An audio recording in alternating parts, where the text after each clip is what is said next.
ለአፍታ ቆም በልና አስብ።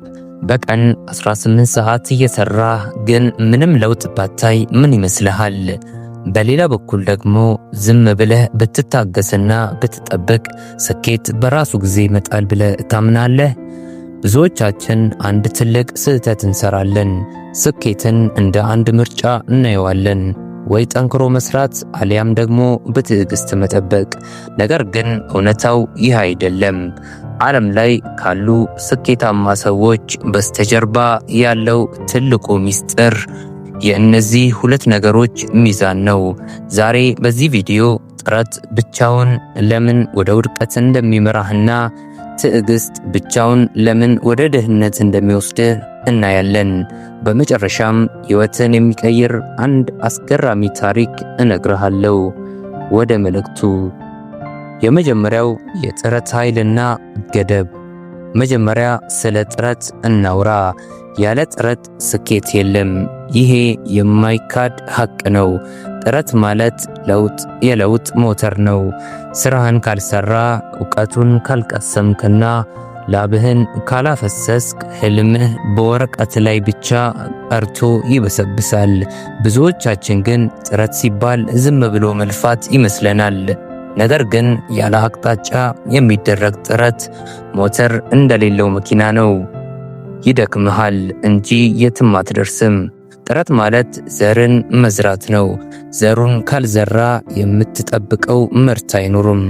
ነገር ግን ጥረት ብቻውን በቂ ይሆናል ብለህ ታስባለህ? በፍጹም። ሁለተኛ የትዕግስት አስገራሚ ሚስጥር። አሁን ደግሞ ወደ ትዕግስት እንምጣ። ብዙ ሰዎች ትዕግስት እንደ መቀመጥ ወይም ደግሞ ጊዜ ማባከን ያዩታል። እውነተኛ ትዕግስት ግን የመጠበቅ ጥበብ ነው። የቻይናውያን የባምቡ ዛፍ ታውቀዋለህ? ይህ ዛፍ ተዘርቶ ለ4 ዓመታት ምንም አይነት ለውጥ አያሳይም። በየቀኑ ውሃ ታጠጣዋለህ፣ ትንከባከበዋለህ። ነገር ግን ከመሬት ፈልቅቆ ፈቀቅ አይልም።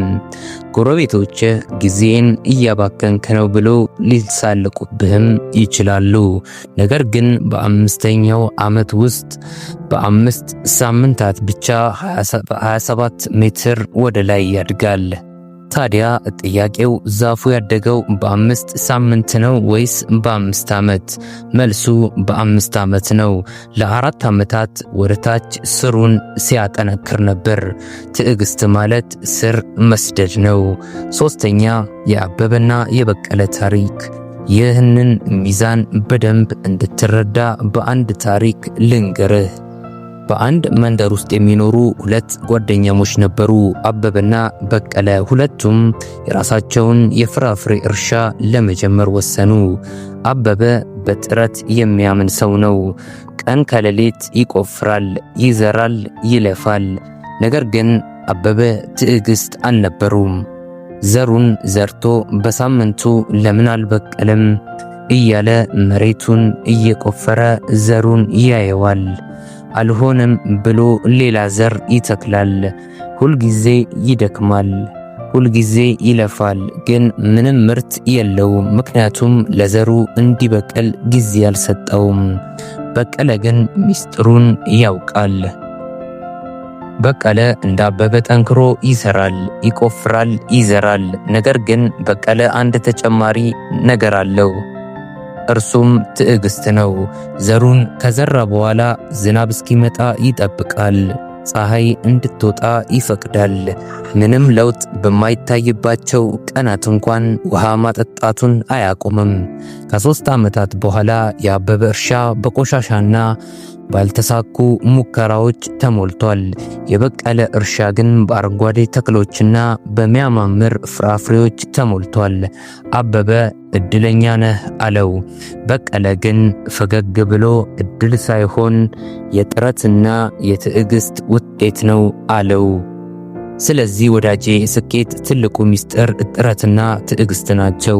ጥረት ካለ ትዕግስት፣ ጥረት ካለ ትዕግስት ምኞት ብቻ ነው።